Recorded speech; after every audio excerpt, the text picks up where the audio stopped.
Hello, Aquarius. Just taking a deep breath as we navigate time and place this April and find peace within the wisdom of all the change.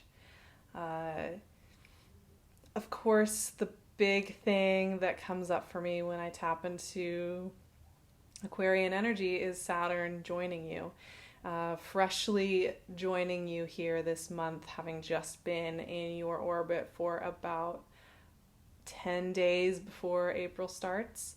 So getting used to Saturn being with you, I think it takes a little bit of time. There is that restructuring feeling going on when Saturn's working through your sign, working through regardless of if it's your first house or if it's your sun sign or your moon sign, there's an intimacy of Saturn working with you, right? And once again, all that work isn't going to get done in April. This is something that will be kind of ongoing as a dialogue for you for the next 3 years. And we're only visiting here until July, and then Saturn will be going back to Capricorn for a little bit.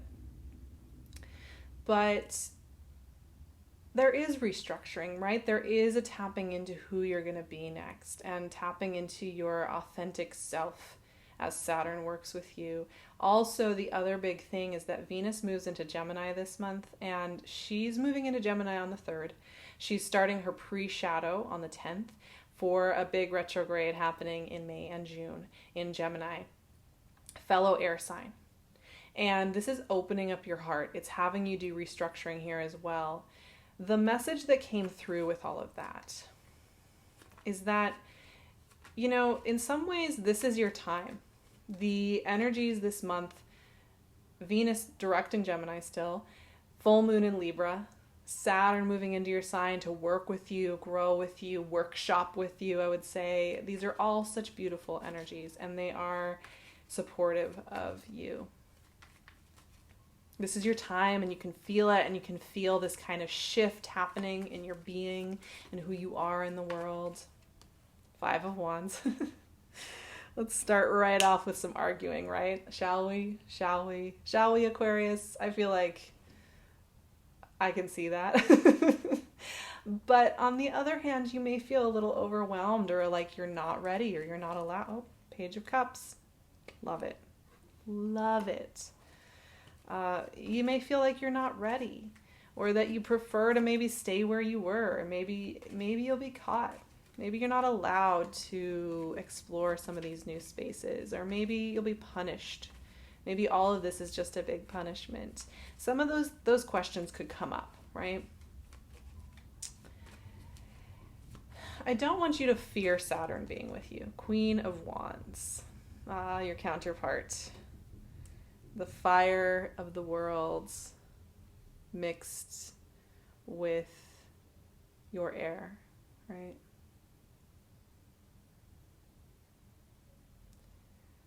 While Saturn is one of your co-rulers, you of course have Uranus over there. When Saturn comes to work with you, that can feel a little intimidating, like dad has come home and he's ready to make you do all your homework. But I also think it provides a foundation from which you can build and create. 9 of Wands. And even as I'm looking at these cards coming out, there is a creative intensity to the energy.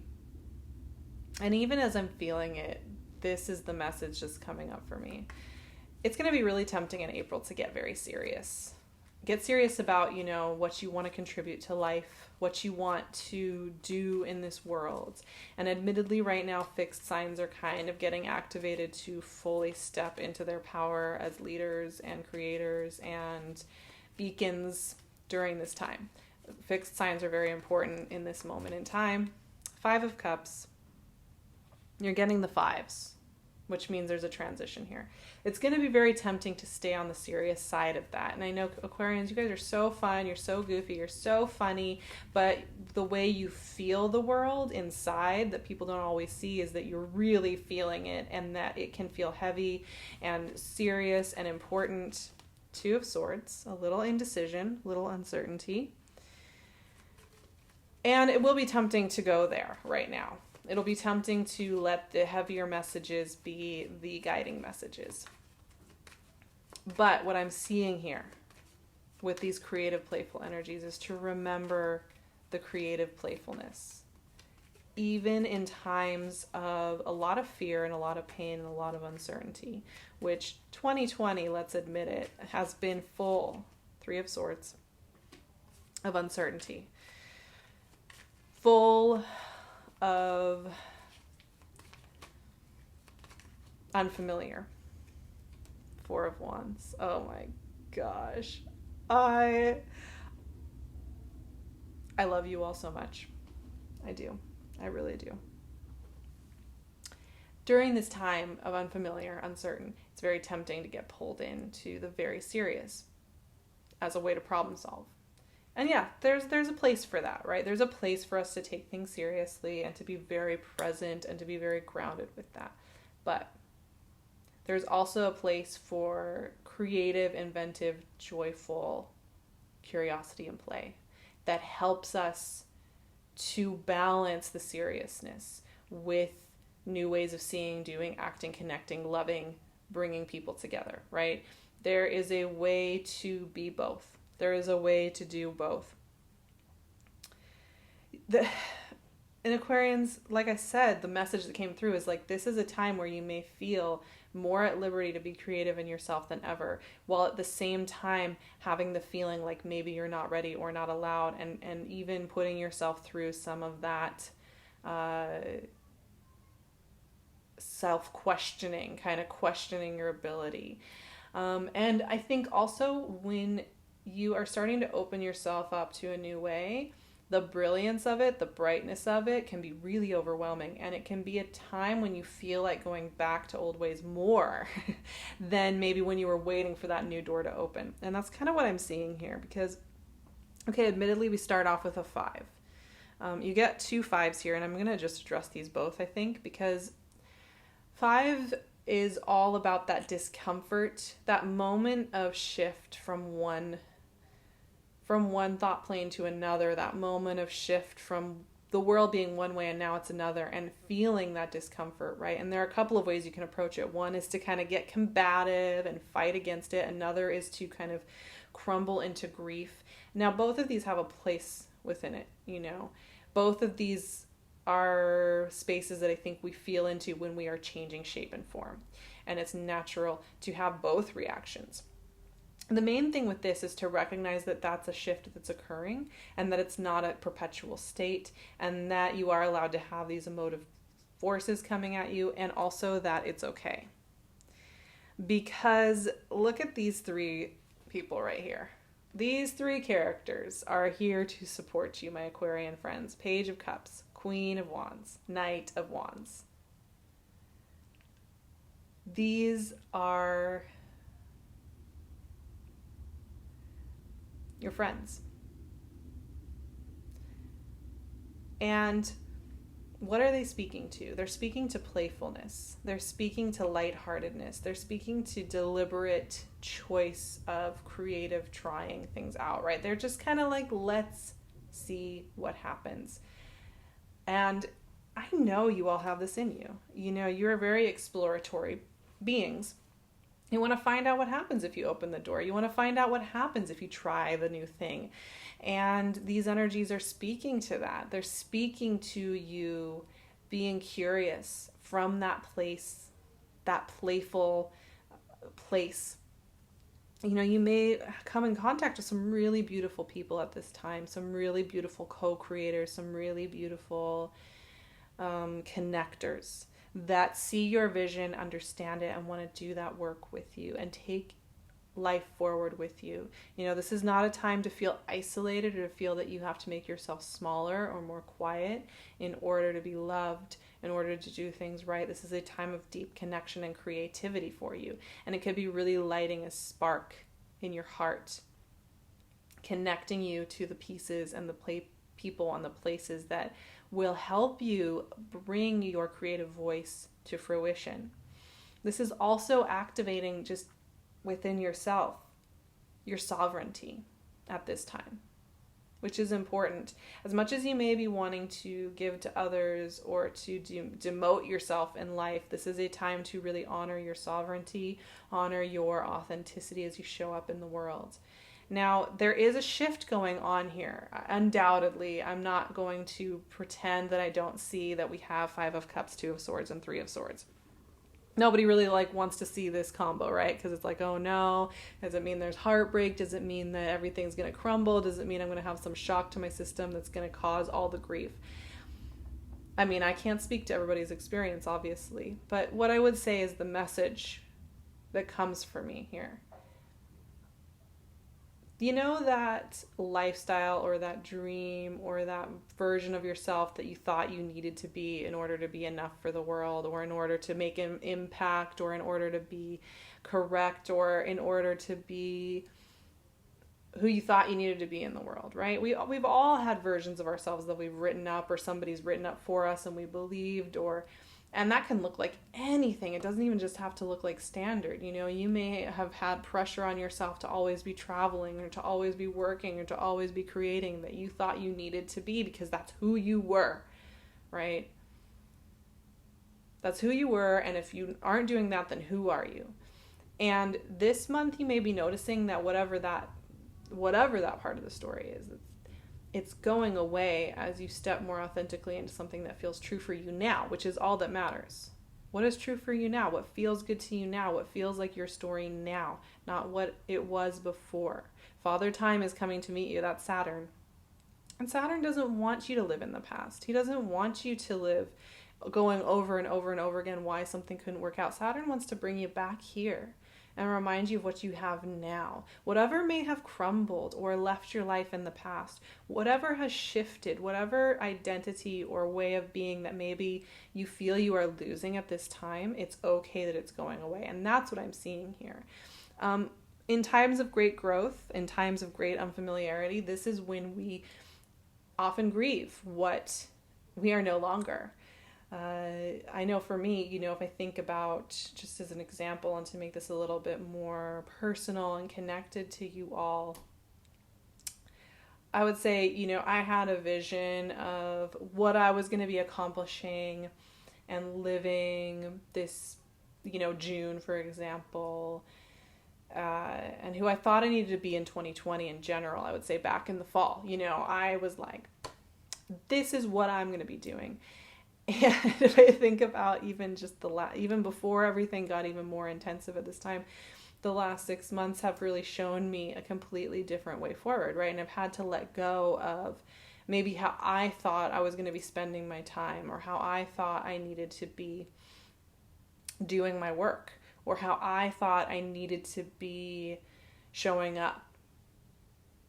And there is grief in that, because it's not that it was wrong or it was bad and I'm so glad it's gone. It's like, those were beautiful thoughts, those were beautiful ideas, but they're not going to serve me at this time. There's something else that's going to serve me. So it's okay to have some grief over, like, wow, okay, that isn't how that's going to play out. Now I'm focusing on what is going to play out, right? And so that's happening here for you all. Because, and why I laughed when the last 2 cards came out, I thought about the 3 of Swords and the 4 of Wands coming out next to each other and the symbolism of that.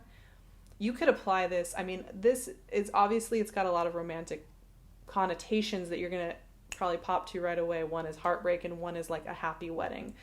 But these are energetic states, and you know, this one's all gray and kind of washed out, and this one's all golden and warm. And this is a great parallel here to any energetic state, right? The things that we feel we have to plug into over and over again, worry about, believe, live, choose over and over again, that feels like icky and heavy and like we're stabbing ourselves in the heart. You know what those are. You know exactly what those are. Those thought patterns, those people, those situations, those mythologies about yourself. You know how they feel. You've seen them time and time again. You could write them on a piece of paper right now. I almost guarantee you could write out every single one of those things that isn't working for you. And then you have the 4 of Wands. Those things that just light you up. You don't need to give a logical explanation of why you're allowed to have it or why it feels good. You just know it feels good, right? And there's this invitation going on here for you all in this calibration time, because it is a calibration time for Aquarians, just getting used to a new structuring system, just getting used to a new heart work system that's going to be happening. And a lot of the things that you're going to start getting used to here in April, we will be continuing to work with May, June, and July. So just kind of keep that in mind, that there is kind of a cohesive, slightly longer term process that you'll be working through July. And it has to do with you starting to notice that turn. And yes, it does mean some release. It does mean kind of taking the pressure off that version of yourself you thought you needed to be, and giving yourself a moment to realize that when you stop putting the pressure on being over here, being over on this side of the river where you were before, and you let go and you look around at what you have, there's something really golden opening up for you and supporting you. And it has to do with this energy right here, that it's going to be showing up in your world. You may resist it. You may not want to really look at it right away. You may feel a little bit like, is that really for me? That will get clearer as the month progresses. But just know that if you're feeling grief or feeling uncertainty or feeling resistance or feeling really foggy about certain things, that's okay. Feel your emotions. Let yourself work through this process, because you are activating something really beautiful at this time. But it doesn't mean that it's just this singular experience. There's all the experiences that go within it. Actually, I've been reading Being in Nothingness by Jean-Paul Sartre. And I was just reading a chapter that had a lot to do with how he defines anguish in the human experience. And he talks about how the anguish we experience is often because we are worried about how we're going to act within a scenario. It's not the scenario itself. It's not the possibilities or the probabilities or whatever of how life is going to orchestrate us to put us in positions. It's the anguish we feel is we're worried we aren't going to act in the way that we should act or that we want to act, and that we will make choices that don't reflect us, right? That's the anguish of facing fully into ourselves, the anguish of realizing that we have to make choices in every given second as our beingness now. And I think, when I think about kind of this shift energetically for you all, there is some anguish and fear that can come up in realizing you have to kind of trust yourself into this next phase. But I think that's the takeaway. He doesn't say this in the book. This is my own addition to that, is that, yeah, you can feel anguish over worrying that maybe you aren't going to do everything in your power, or you're not going to step up to the plate, or maybe you're not going to make the right choice in some future situation. But this is where you trust yourself more deeply, right? This is where you trust that you will show up fully and profoundly to what you choose. Now, I have some affirmations for you, my friends, as we move into April, to take with you on this journey. I love you so much. You are going to do fine. There is nothing to fear here. There is nothing that is going to pull you down and destroy you. There is a lot of support here in this transition. I am enough right now and have all the answers I need to move authentically through the world. I feel relaxation in my body. I feel the ground beneath my feet. I allow the feeling of that ground beneath my feet to help me know the way forward. You know the way forward, my friends. You know it inside and out. It's in your bones. It's in your blood. You don't need to live in anguish. You can choose this soul journey, and it will be beautiful. Even amidst the uncertainty and the overwhelm. Take such good care of yourselves. Take good care of your bodies. Take good care of your thoughts. Take your time this month.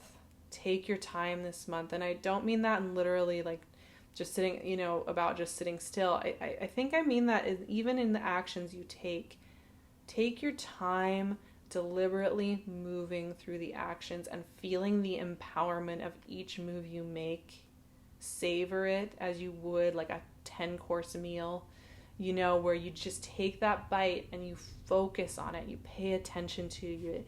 You strengthen that intention to tap into this, into this, into this, into this. And you choose it over and over again. Even when waves of grief or discomfort come through, doesn't negate it, does not take it away from you. It does not take away your divine right. It does not take away who you are at a deep essential level. It does not take away your ability to show up to the planet and to this time with so much clarity and ease. I believe that 100%.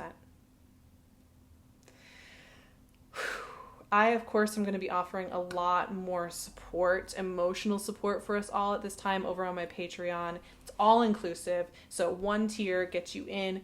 Everything, the whole library of resources is at your fingertips that I create every week.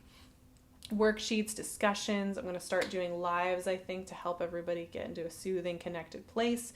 So all of that is over there. If you're looking for more guidance at this time, you can also work one-on-one with me. I have some sessions still available late April. I will be opening up more in May. So I really love creating space for you to kind of tap into your natural way, feel what's coming up for you, feel into the natural rhythm of how you move and work through the world. I'd love to create that space for you and with you. So if you're interested in working with me, I will also leave my booking link below. And you can find me on Instagram at SarahVerba. Also, I'm wearing PinkLune's jewelry. As always, go check out her beautiful work. She's always coming up with something beautiful and original and unique. So I'll leave her Etsy shop link below. And I will see you all so soon for more moon magics, for more discussions about the world and what we have going on. And I'm sending you all my love.